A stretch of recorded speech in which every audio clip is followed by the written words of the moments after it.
Olá pessoal, meu nome é Alexandre Alves de Rezende, sou professor da Universidade Federal de Uberlândia e hoje venho conversar um pouquinho com vocês sobre a utilização da Drosophila melanogaster na avaliação da mutagenicidade e carcinogenicidade de diferentes compostos.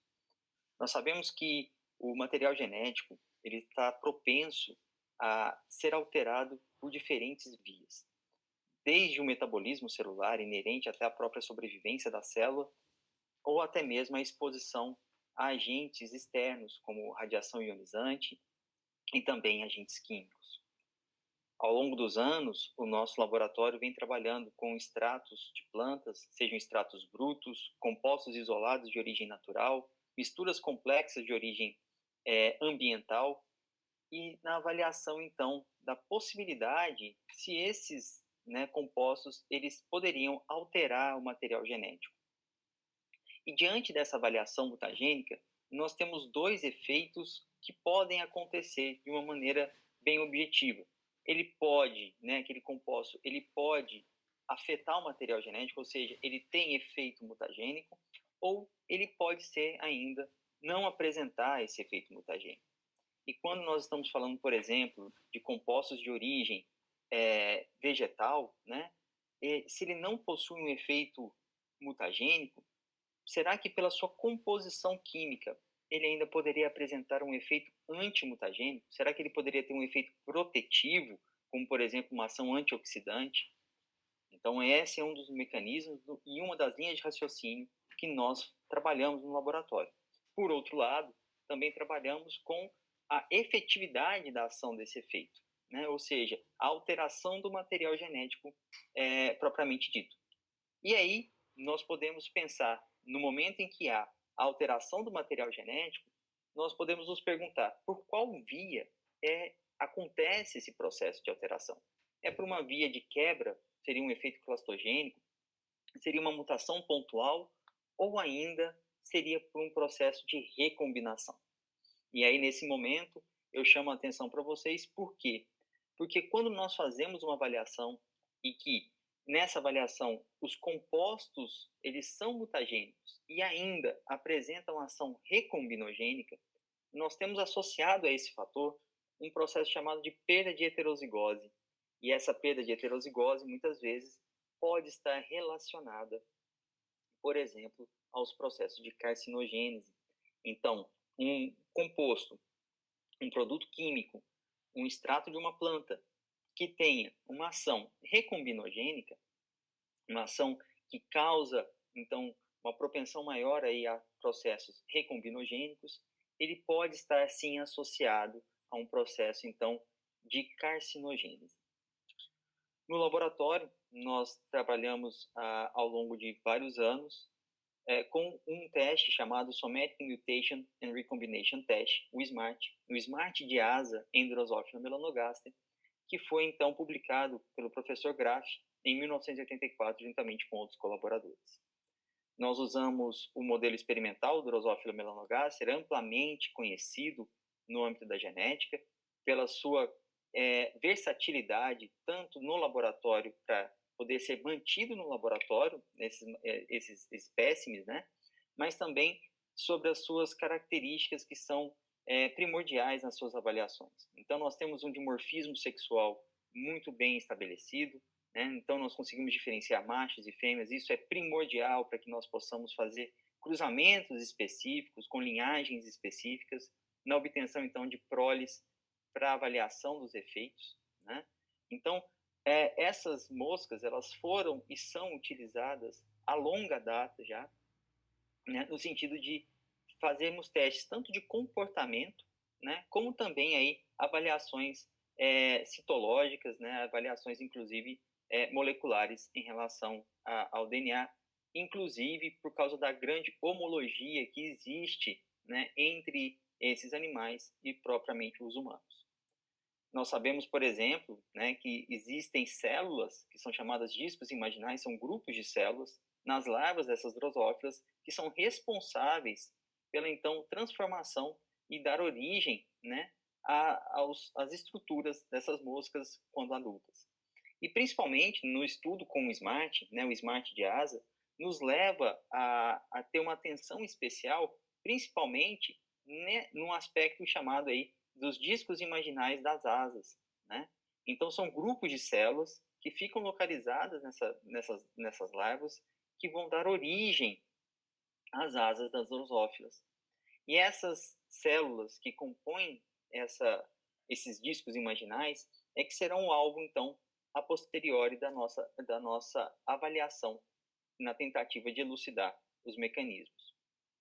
No laboratório, nós trabalhamos basicamente com 3 linhagens, né, de drosófila. A primeira linhagem de drosófila que eu trago para vocês é uma linhagem chamada Multipling-Hairs, que ela também é conhecida como MWH.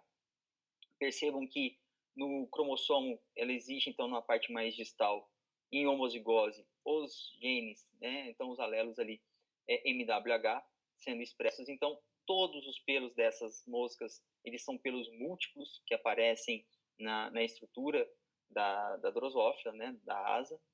Já as outras 2 linhagens, né, as chamadas linhagem FLAIR e a linhagem ORR, percebam que os marcadores para os diferentes pelos, né, da asa, ou tricomas, como queiram, é o alelo chamado FLAIR, e ele é mantido tanto na linhagem FLAIR como na linhagem ORR, eles são mantidos em hemizigose, né? Eles são balanceados aí por um cromossomo balanceador, o TM3, né? No sentido de estabelecer a fixação desse alelo, mas ele em homozigose, principalmente no que tange a configuração genômica dessas moscas, ele é letal. Então, ele precisa ser mantido com esse cromossomo balanceador, e ainda nós podemos perceber aqui a presença de um outro gene chamado PDS, que altera, então, o fenótipo da asa, né, trazendo, então, um fenótipo como se fosse uma borda serrilhada, ou seja, esse gene é chamado de birocerate, né? Então, seria a borda serrilhada, trazendo, então, esse fenótipo de uma borda, né, um pouco mais trabalhada, diferente da linhagem Multipling-Hair, que possui a borda da asa aí lisa, arredondada.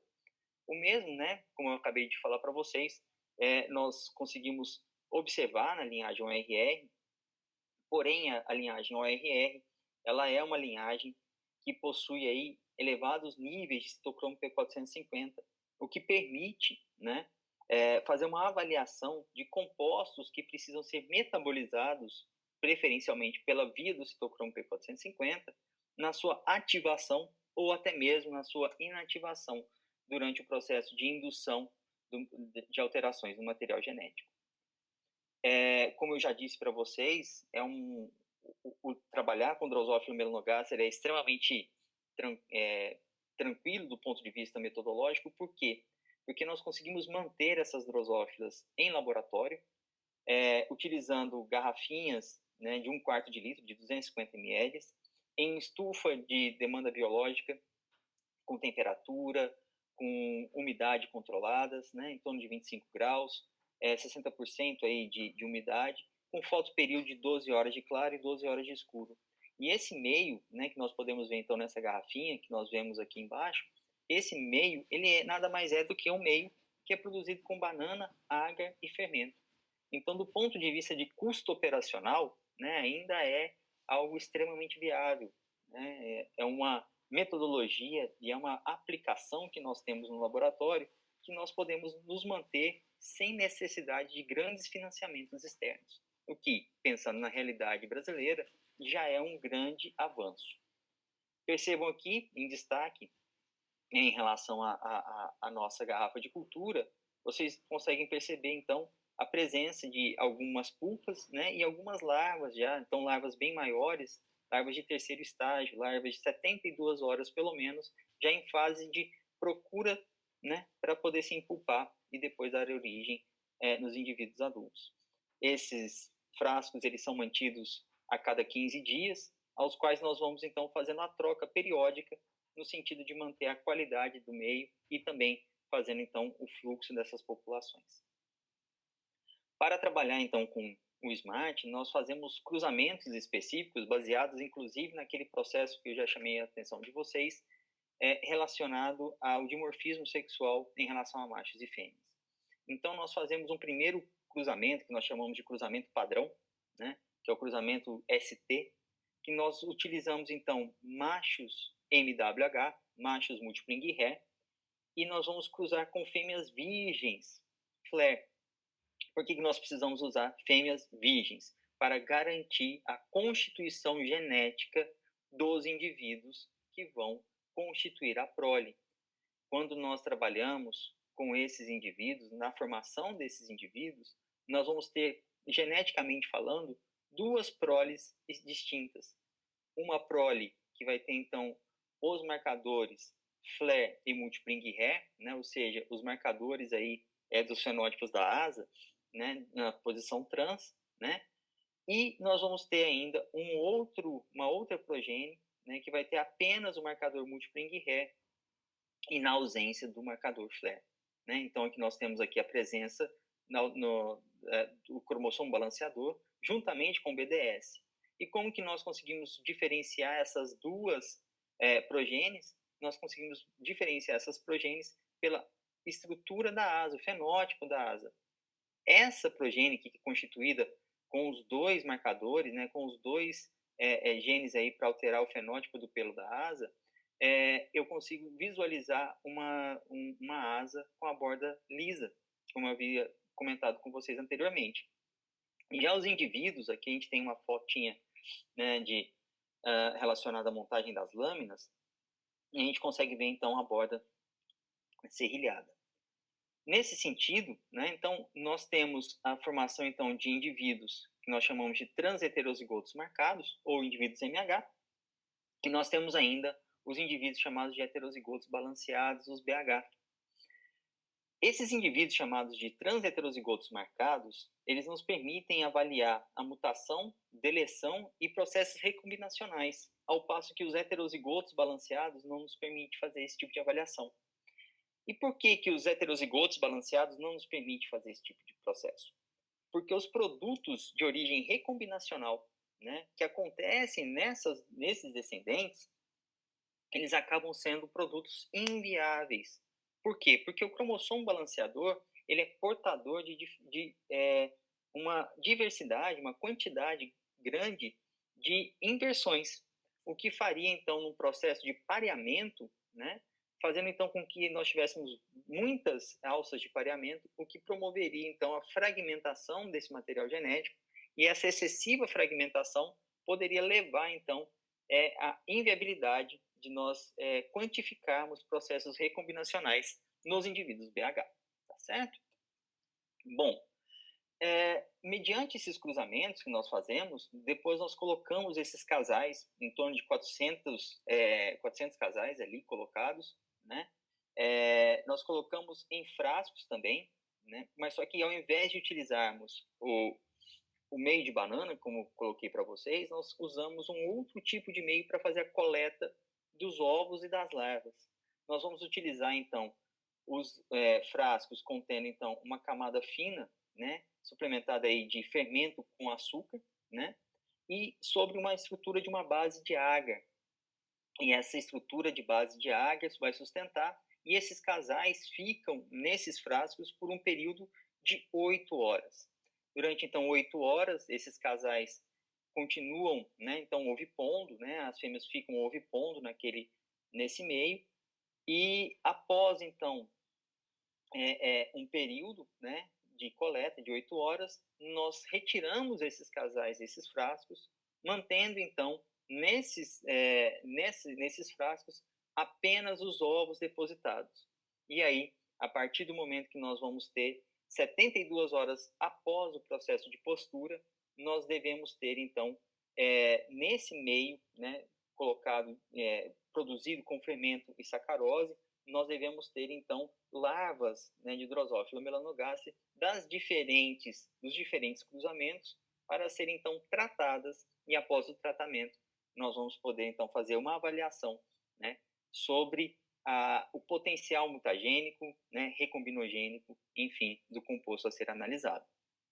Então, o que nós esperamos é que daqueles indivíduos, daquela progênie que nós trabalhamos, né, a origem, né, dos indivíduos MH, por exemplo, os transheterozigotos marcados, é que eles tenham, então, ao retirar as asas desses indivíduos após o tratamento, nós deveríamos ter, caso o composto em avaliação não tenha nenhum tipo de dano, não cause nenhum tipo de dano no material genético, nós deveremos ter, então, de cada uma das células, né, apenas a emergência aí de um prolongamento único, simples, de um pelo, né, ou de um tricoma. Então, seria um pelo, um tricoma por célula. Então, eu teria, então, a manutenção dessa configuração, como colocado aqui para vocês, e eu poderia, então, ainda avaliar, e eu vou depois detalhar direitinho com vocês cada um desses processos, para que a gente possa, então, entender como que esses processos, né, de mutação, de deleção ou até mesmo de recombinação podem levar à formação ou podem alterar o fenótipo desses pelos nas asas. Então, nós pegamos essas larvas, que foram coletadas durante 8 horas, né, naqueles frascos, e que nós esperamos 72 horas para que elas estivessem, então, no período melhor para serem manipuladas, ou seja, larvas de 72 horas, né? E por que nós trabalhamos com essas larvas de 72 horas? Essas larvas de 72 horas, elas são mais fáceis de serem manipuladas. Por quê? Porque elas são maiores, elas são um pouco mais resistentes, e como nós vamos fazer a coleta desse material mediante a lavagem daquele meio de cultura que é baseado em fermento e açúcar, ele deve ser lavado em água, né, em água destilada, e depois, com o auxílio de uma peneira de malha fina, nós coletamos, então, as larvas e nós podemos, então, fazer o tratamento dessas larvas. Então, é ideal que nós trabalhemos, então, com larvas de 72 horas, pelo seu tamanho, pela sua facilidade de manipulação. Mas, Alexandre, é possível nós trabalharmos com larvas mais novas? Sim, é possível. Inclusive, pensarmos em tratamentos mais precoces. Mas não é o caso, né, do protocolo estipulado, principalmente pelo professor Graff no seu artigo, né, de origem de 1984. E aí, nós temos, inclusive, brincadeiras, vamos colocar assim, protocolos, né, que podemos, então, adotar na avaliação, né, dos tratamentos. Nós podemos fazer pré-tratamentos, nós podemos fazer pós-tratamentos, nós podemos fazer co-tratamentos, ou seja, eu posso ter diferentes formas de pensar o meu composto, pensar como é o seu mecanismo de ação, como ele deve atuar sobre a indução ou o reparo, né, do dano causado no material genético, e geralmente nós fazemos exposições crônicas, né, em tratamentos simultâneos, né? Então nós fazemos tratamentos aí em torno de 48 horas. Essas larvas elas vão para um meio de cultura que não é nada caro. Nós utilizamos atualmente no laboratório um purê de batata instantâneo comercializado, né? Não é necessário utilizar o meio de cultura instantâneo para drosófila, tá? Então é possível fazer essa utilização. É um meio de cultura que nós usamos uma quantidade muito pequena, nós usamos cerca de 1,5 gramas para cada 5 ml, né, de composto a ser avaliado. Então, nós vamos utilizar 5 ml do extrato da planta, nós vamos utilizar 5 ml da diluição a qual nós vamos trabalhar, né, hidratando cerca de 1,5 gramas desse meio de cultura alternativo.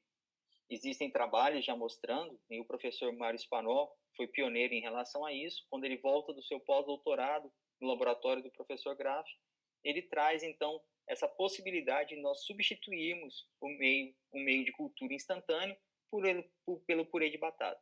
E até o presente momento, não tivemos problemas em relação a isso, não somente o nosso grupo de trabalho, mas também outros grupos de trabalho do Brasil e no mundo, né, já utilizaram esse meio alternativo e sem diferenças significativas aí em relação à obtenção dos resultados, né? Com isso, para fazer as avaliações, nós fazemos escolha de concentrações, né? Então, nós não damos um tiro no escuro propriamente dito. Nós vamos utilizar, então, algumas concentrações no sentido de tentar enxergar quais são as concentrações que são viáveis de serem utilizadas. Por quê? Porque se eu tenho concentrações que são extremamente tóxicas ou diminuem, né, de uma forma significativa quando eu comparo com o meu controle negativo, né, meu grupo não tratado de drosófilas, né, de larvas de drosófila, se eu tenho um composto que diminui a sobrevivência desses indivíduos, eu posso pensar que eu também posso diminuir de alguma forma, né, a viabilidade das células que compõem a asa, o que poderia me levar, inclusive, a enxergar, né, os resultados de uma maneira enviesada. Então, com isso, nós fazemos baterias de experimentos, né, com concentrações a serem pensadas antes de nós estabelecermos a testagem em larga escala, né? Então, aqui no gráfico, vocês têm aqui uma ideia. Então, nós acompanhamos desde a quantidade de larvas que nós colocamos no frasco, né? Elas são contabilizadas uma a uma, e nós vamos acompanhando, na medida da evolução, quantas larvas empulparam e de quantas pulpas eclodiram os adultos, para que a gente possa ter, então, uma avaliação, ou até mesmo ter uma ideia, se houver algum caso de toxicidade, se foi entre o estabelecimento de empulpamento ou se foi na eclosão dos adultos, né? O que traz um pouco mais de elucidação dos mecanismos que possam estar associados à toxicidade ou até mesmo à mutagenicidade depois em relação ao efeito que vai ser interpretado a posteriori. Depois da escolha dos resultados, né, nós fazemos então os nossos tratamentos. Todos os tratamentos do laboratório, eles são catalogados, eles recebem então códigos, eles recebem etiquetas, e todas as lâminas, elas vão ser montadas com auxílio de microscópio, em estereomicroscópio, e as asas desses indivíduos serão destacadas, e cada uma delas deve ser analisada e deve ser anotada, né, a sua configuração apresentada em um protocolo próprio, né, de análise. Aqui em tela vocês conseguem visualizar. Nós temos então uma foto do protocolo que nós usamos lá no laboratório, onde nós anotamos o nome do composto, qual é a concentração, se nós usamos algum tipo de solvente, porque isso importa, né, principalmente quando nós estamos fazendo um screening em relação a solventes, por exemplo, se eu vou usar twin etanol, se eu vou usar um outro tipo de composto, se eu vou usar um composto mais polar, mais apolar, tudo isso deve interferir.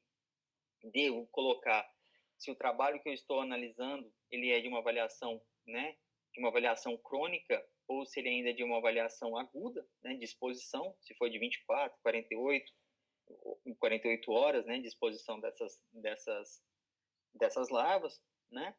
E ainda em tempo, nós mencionamos aqui, né, o número de machos e fêmeas, porque em cada lâmina que nós analisamos, nós colocamos 5 pares de asas de machos e 5 pares de asas de fêmeas, né, dispostos, então, pareados lado a lado. E para que a gente possa ter, então, a contabilização, né? É importante analisarmos indivíduos das duas estruturas, machos e fêmeas, para que nós possamos, inclusive, depois entender se esses compostos que estão sendo avaliados, eles podem ter algum tipo de comprometimento, seja, né, de machos ou seja de fêmeas, né? Bom, e o que é interessante do processo de trabalhar, então, ainda com o SMART, né? É que nós não fazemos, por exemplo, no nosso laboratório, nós não fazemos uma análise duplo cego, por exemplo, né? Nós sabemos exatamente qual é a nossa lâmina que está sendo analisada, qual é o composto, se ele é um controle negativo ou se ele é um controle positivo. E aí vocês aí devem estar perguntando, mas Alexandre, isso por acaso não poderia, de alguma forma, induzir, né, a uma interpretação dos dados? Eu digo que não. Por quê? Porque nós vamos ter a contraprova. Todas as lâminas são numeradas, todas as lâminas são catalogadas. E como vocês podem ver aqui por essa foto, né, a asa da drosófila, por ela apresentar essas nervuras, nós acabamos compartimentalizando cada asa. Então, cada asa tem um setor. que nós vamos chamar de setor A, B, C', C, D', D e E. E aí é passível de conferência. Então, não há possibilidade de que haja uma invenção, né, de um resultado, né? O que muitas vezes é complicado de eu conseguir ter exatamente ou uma faixa de análise mais próxima ou tão equivalente quando eu estou fazendo uma análise, por exemplo, de um esfregaço sanguíneo, de micronúcleos, por exemplo. Porque, às vezes, a região em que foi analisado por um observador, né, ela não vai ser exatamente a mesma região observada por um segundo observador. Mas aqui eu não estou falando de análise de uma região ou de outra região. Nós vamos fazer uma varredura de todo o conteúdo da asa, tanto de uma lâmina superior de células como de uma lâmina inferior, sempre mexendo no micrométrico do microscópio, analisando essas asas a uma magnitude de 400 vezes, né? Então, eu posso fazer uma parte da análise e meu companheiro do laboratório, ele pode me auxiliar nesse processo e nós tentarmos fazer, por exemplo, processos de treinamento no laboratório para afinar a leitura. Podemos, porque eu consigo chegar até aquela região de qual a asa que o indivíduo está analisando, para que eu consiga interpretar e saber se aquilo que ele está analisando é condizente, né, com o fenótipo apresentado ou não. Se às vezes é um tricoma quebrado, se às vezes foi por excesso de manipulação, ou se ele realmente, por um erro de ajuste até mesmo do equipamento, tenha enxergado alguma coisa diferente daquilo que realmente está sendo apresentado. Aqui ainda embaixo, eu trago para vocês, né, 2 fotos feitas por mim no laboratório, onde nós podemos ver, então, as estruturas, os fenótipos, né, de múltiplo Ringher aqui, nesse momento aqui ao lado esquerdo, onde nós vemos, então, pelos múltiplos, estruturas múltiplas, né, eclodindo aí de uma mesma estrutura das células. E aqui ao passo, nós temos ao lado direito, eu tenho tanto pelos múltiplos aqui nessa parte superior, como essa estrutura de pelos mal formados, em forma de chama, ou em forma de vela, como queiram, chama de vela, né? Que são os pelos flare, né? Então, aqui nós temos uma constituição que logo em frente eu vou detalhar para vocês o que seria, a gente chama isso de uma mancha gêmea, e aqui eu tenho uma mancha simples do tipo múltiplo Ringher. Ou seja, nessa estrutura que nós estamos analisando aqui, eu só enxergo manchas, uma sequência de pelos mutantes do tipo MWH. E nós chamamos de mancha porque em um menor aumento, inclusive, na microscopia, esse agrupamento é como se eu tivesse um adensamento da coloração na asa, né? Então, aparece como se fosse uma pequena mancha mesmo, né, na hora da análise, tá certo? Bom, aqui eu trago para vocês os mecanismos, né, de ação, né, de como que nós esperamos que as coisas possam acontecer durante o processo de replicação, né, das células, né, durante o processo, então, da expansão clonal dessas células, pelas mitoses consecutivas daquelas células que fazem parte do disco imaginal. Em uma disjunção normal, né, os cromossomos homólogos, eles devem, então, se parear durante a mitose e nós devemos fazer, então, com que cada uma das cromátides desses cromossomos homólogos, elas migrem para células opostas, fazendo, então, com que nós tenhamos uma configuração ao final da divisão, né? No caso aqui apresentado, de células que são portadoras, né? Exatamente dos marcadores que foram utilizados durante o processo de obtenção, né, das progênies. Ou seja, os marcadores eles estão presentes em hemizigose e ambos são mascarados pelos seus alelos selvagens no locus, né, gênico específico, fazendo então com que o fenótipo apresentado por essas drosófilas nos pelos, nos tricomas das asas, sejam pelos normais, né? Sejam pelos pequenos, finos e longos, né? Um tricoma por célula. Ao passo que eu posso ter processos relacionados à conversão gênica ou até mesmo mutação pontual, em que, por exemplo, aqui em destaque, nós tivemos então uma alteração de um alelo selvagem para um alelo flare, por exemplo, em que Ao migrar, então, essa cromátide para essa célula, para essa suposta célula, né, nós teríamos, então, aqui o alelo FLE em homozigose. Ele estando, então, em homozigose, ele se expressa, então, no pelo, na asa da drosófila, dando, então, origem àquele pelo com um aspecto de espinho de roseira, né? E aquela outra cromátide não teve nenhum tipo de alteração, nós temos aí a constituição genética, né, dessas células, e elas não apresentam essa alteração, né, ao analisarmos na microscopia. Então, essa aqui seria uma forma de manifestação de uma mutação pontual, né, que nós poderíamos visualizar na análise das lâminas. E aí, nesse momento, talvez vocês possam se perguntar, mas Alexandre, você disse que em homozigose, o alelo FLE, ele é letal, mas aqui nós estamos falando apenas de uma homozigose em células da asa. Nós não estamos falando de todas as células do indivíduo, tá? Então, isso é importante estabelecer e fazer esse tipo de distinção quando nós estivermos pensando na forma de ação, em como nós trabalhamos em relação a esses processos em drosófila ou em qualquer outro mecanismo em que as induções de mutação ou as avaliações, melhor dizendo, elas sejam avaliadas em estruturas diferentes do que no corpo inteiro do indivíduo, né?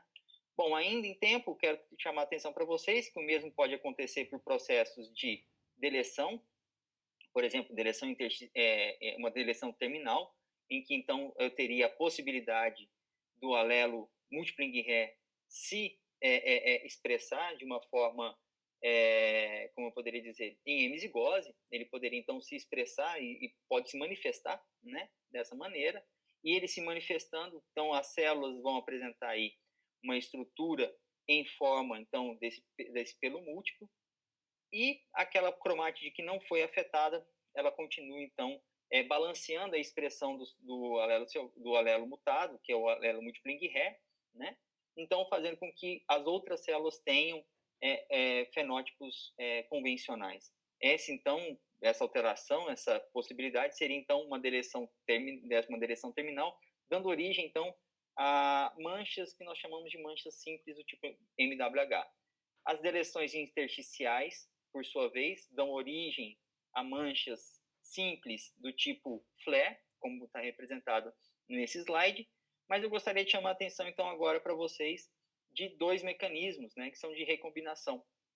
Um primeiro mecanismo de recombinação, que seria entre o centrômero, né, e o locus FLE, em que esse processo de recombinação, até mesmo por uma recombinação homóloga, né, nós teríamos aí o aparecimento de manchas que nós chamamos de manchas gêmeas.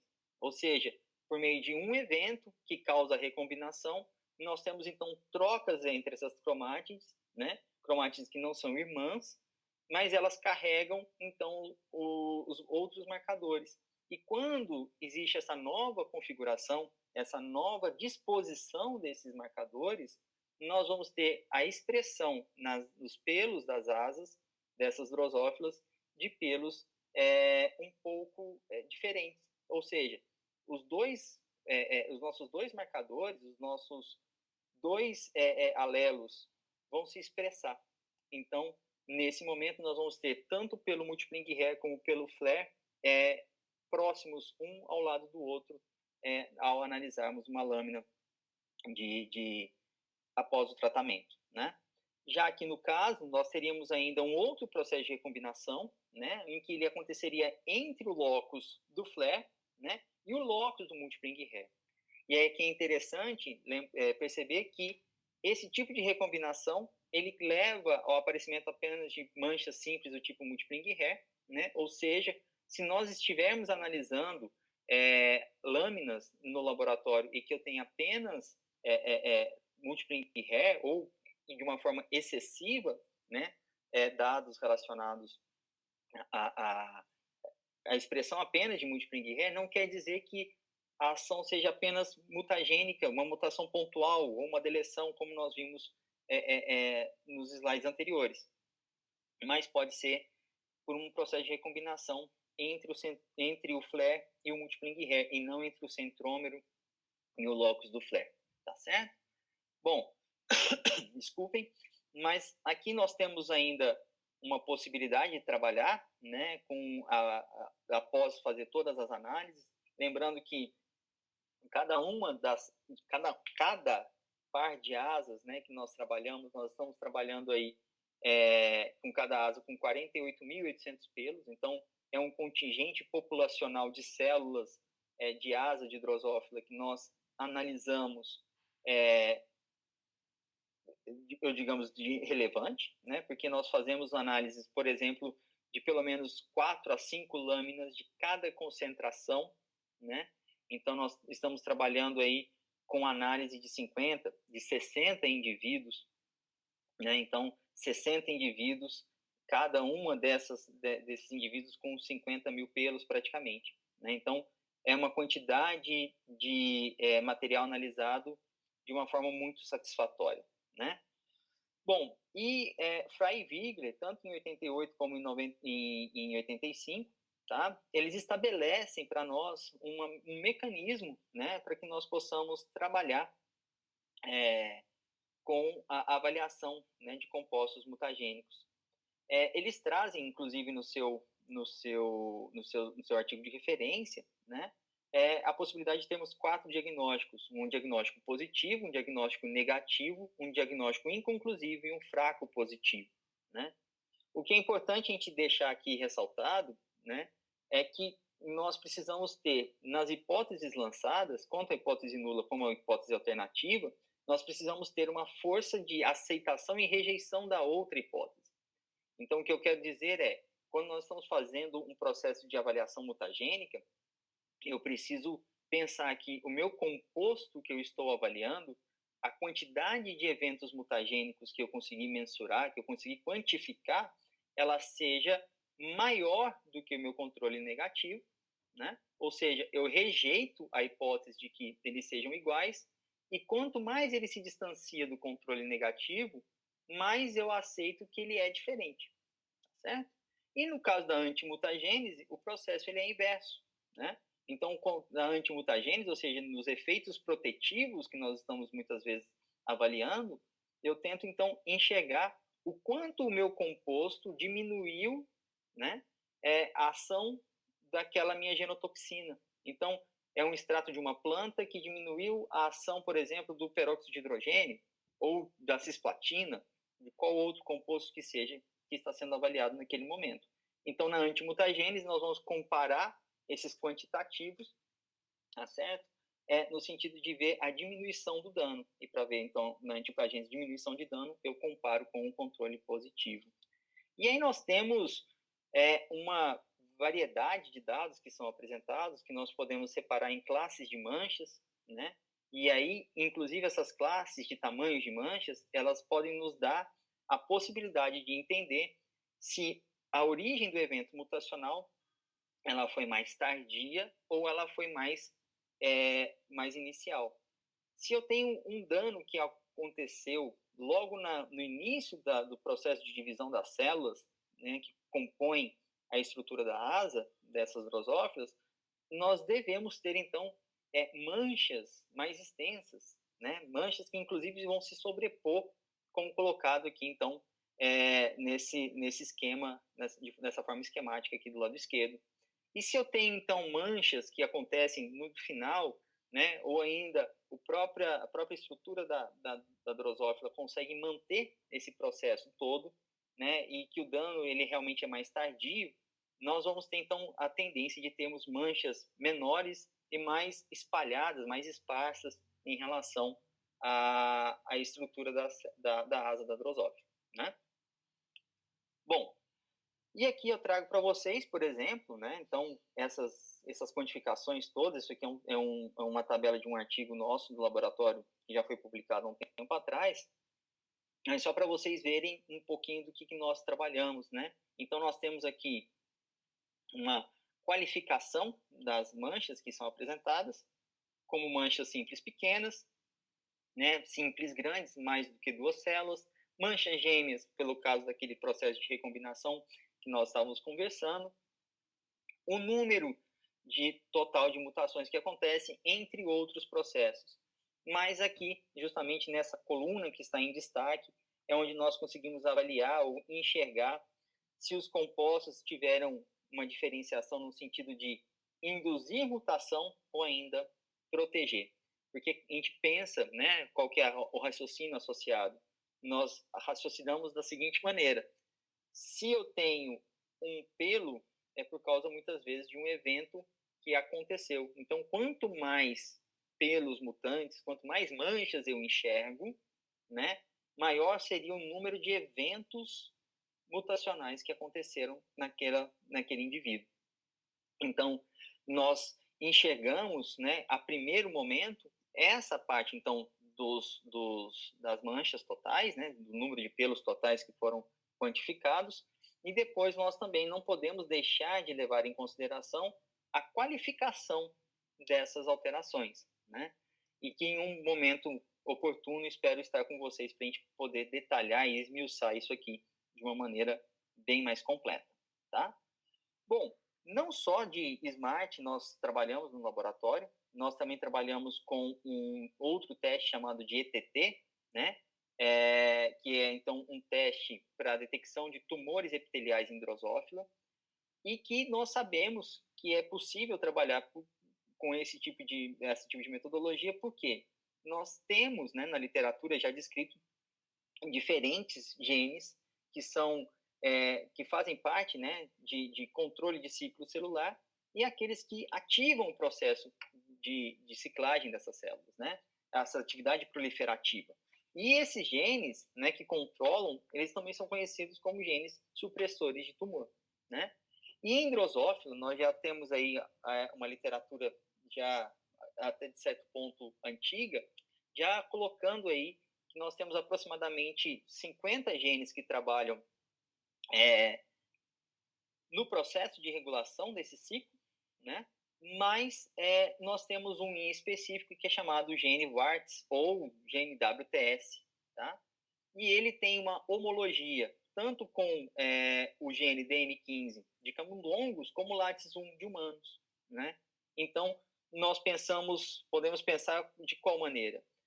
Pensando que nós estamos trabalhando com organismos eucariotos, né? Nós estamos trabalhando com organismos que têm mais ou menos uma homologia, nós temos um processo evolutivo estabelecido, e que eu tenho, então, genes que trabalham de forma parecida.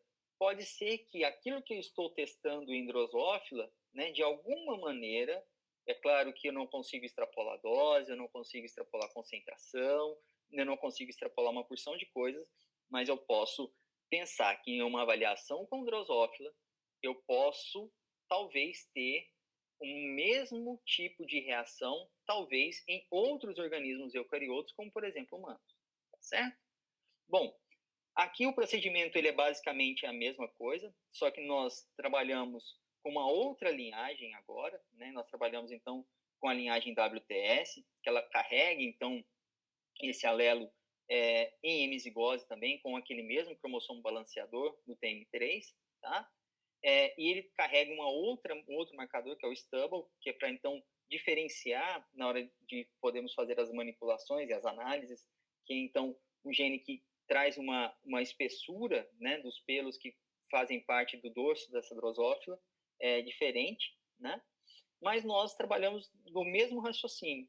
Nós vamos usar, então, machos múltiplo em ré, fêmeas virgens da linhagem WTS, em que nós vamos cruzar, nós vamos ter 2 padrões de progênie, tá certo? E dessas progênies, né, que vão ser obtidas, nós vamos expor as larvas da mesma maneira, né? E a progênie que nós utilizamos para fazer a avaliação é a do lado esquerdo, que vocês estão vendo em tela, tá? Então, são aqueles indivíduos que nós vamos, então, avaliar, né? Porque eles carregam os marcadores WTS, e aí eu conseguiria, então, em tese, se houver algum tipo de dano no material genético dessas drosófilas, haja uma tendência de que tenha um processo de obtenção, né, de quê? De tumores epiteliais nessas moscas, tá certo? Então, No dorso aqui dessa drosófila eu devo ter, então, pelos, eu vou mostrar uma imagem para vocês agorinha mesmo. Então, pelinhos mais longos e finos. E essa outra linhagem aqui, que seria de um heterozigotos balanceados, né? Eles têm, então, e carregam, então, o marcador SB, o stubble. Eu tenho, então, pelos mais curtos e grossos. Então, esses eu não vou analisar, tá certo? Então, como eu falei para vocês, aqui, então, em tela, nós temos, então, à direita, né, o que eu falei para vocês, que são os portadores, né, os heterozigotos marcados, né, então são pelos simples e longos, né, e aqui ao lado esquerdo nós temos, então, a presença do marcador stubble, então pelos mais grossos, né, e curtos na estrutura da drosófila. Essas drosófilas que têm esse tipo de fenótipo, elas não são analisadas, porque elas não carregam, então, o marcador, o WTS, então apenas essas aqui serão analisadas. E essas análises que vocês estão vendo, essas fotos que vocês estão vendo, de uma forma diferente que foi feita, por exemplo,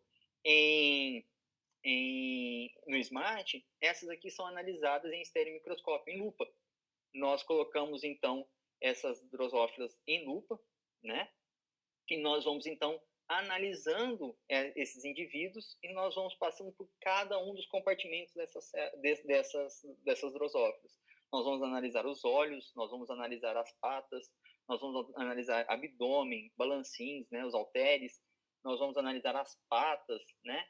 Enfim, nós vamos analisar a mosca inteira e nós vamos quantificar, né, o aparecimento de pequenas verrugas, de pequenos tumores epiteliais, tá? E nós vamos construir um diagrama em que depois ele vai se traduzir em uma tabela como essa, que vocês estão vendo em tela, né?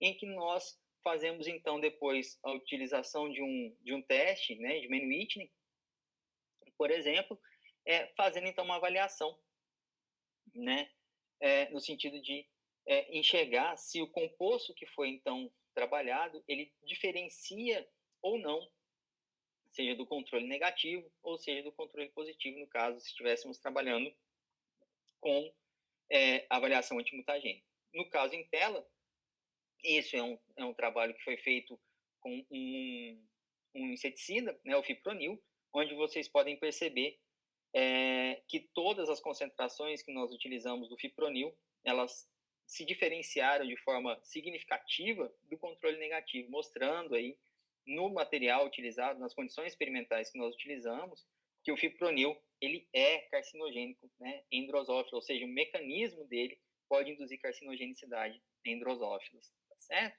Bom, e aqui eu trago algumas coisas para vocês, né, sobre os nossos trabalhos no laboratório, só para vocês terem uma ideia de o quão extensa é a aplicação dessas metodologias, né? Esse aqui é um trabalho que foi publicado, inclusive, do meu mestrado, né, na época. Nós trabalhamos com proantocianidinas de semente de vitis vinífera, de uva, né, na proteção contra os danos induzidos por um quimioterápico, que é a doxorubicina, tá certo? Então, no caso aqui, nós temos um artigo duplo, que é tanto para avaliação de mutagenicidade da proantocianidina, que ela não se mostrou, e também ela se mostra, então, também com efeito protetivo contra os danos causados pela doxorubicina, né, que ela gera radicais livres e ainda ela é um veneno de topoisomerase, tá? Nós também temos, nessa mesma linha de raciocínio, né, mantendo aí no laboratório, nós já trabalhamos com, por exemplo, compostos já isolados, né, também, no caso aqui de uma lignana de benzilbutirolactólica, que era a cubebina, que era extraída de uma pimenta, né, fazendo então uma avaliação contra diferentes tipos de genotoxinas, tá certo? Então, nós temos essa possibilidade de fazer efeitos comparativos, ver, né, os compostos, em quais que seriam as possibilidades que eles se enquadrariam de uma melhor maneira ou de outra, né? Nós temos ainda a aplicação, né, por exemplo, na avaliação da mutagenicidade e recombinogenicidade de nanopartículas, de nanocristais, né? Então, aqui no caso em tela, o artigo da Maria Paula sobre, então, nanocristais de dióxido de titânio, né? Nós ainda podemos trabalhar pensando, né, com inseticidas, aqui ainda agregado às metodologias utilizadas com drosófila, nós temos ainda micronúcleo com tradescância pálida, tá certo? E aqui foi trabalhado e foi identificado o efeito, né, de indução de danos no material genético pelo espinosade, que é também um inseticida, né? Mas também numa vertente, pensando aí, por exemplo, em medicamentos, né, que também podem ser avaliados. Aqui nós temos um trabalho do laboratório também, em que nós fizemos avaliação de dois compostos, né, que são antidepressivos de classes diferentes, né, então, que é a bupropiona e a trazodona, em que nós identificamos efeitos adversos relacionados à indução de danos no material genético em drosófila, com ambos, né? Então, mostrando, então, uma possibilidade de uma investigação voltada à medicação, né? E aqui, um dos artigos mais recentes do laboratório, em que foi avaliado, então,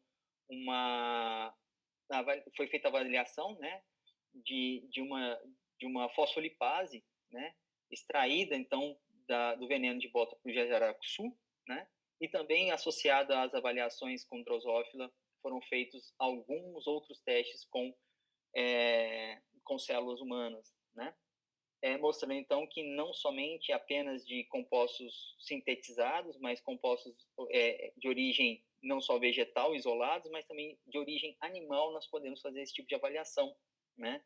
E todas as revistas que eu apresentei aqui para vocês são revistas bem conceituadas, ou seja, ainda entendem que trabalhar com Drosophila melanogaster é uma ferramenta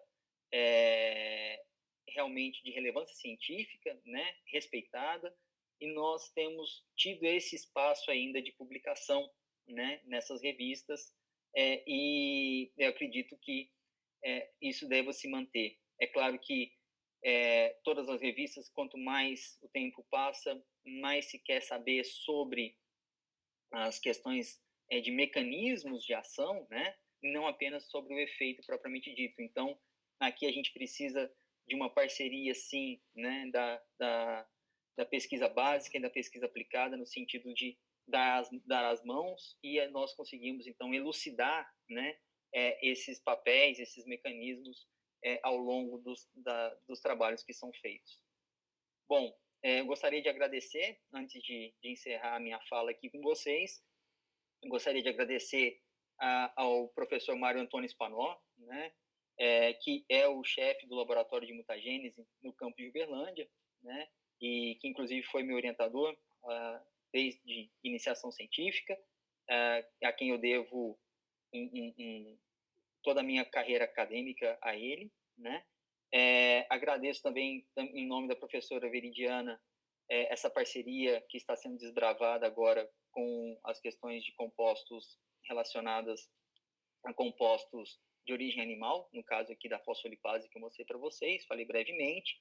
Gostaria de agradecer à Unifran, na pessoa da professora Denise Crispim Tavares, que a longa data também é nossa parceira aí, trabalhando com diferentes avaliações de compostos, sejam compostos isolados ou compostos de origem botânica, né?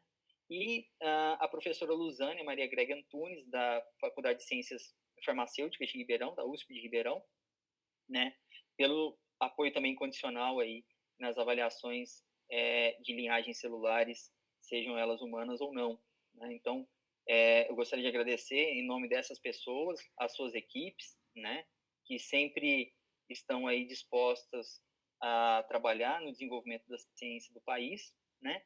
E, para tanto, a gente sabe que a gente também precisa do apoio financeiro aí do CNPq, né, da CAPES, da FAPEMIG, também da FAPESP, que tem nos dado aí subsídio financeiro para que nós possamos executar, então, as nossas tarefas, né, os nossos experimentos.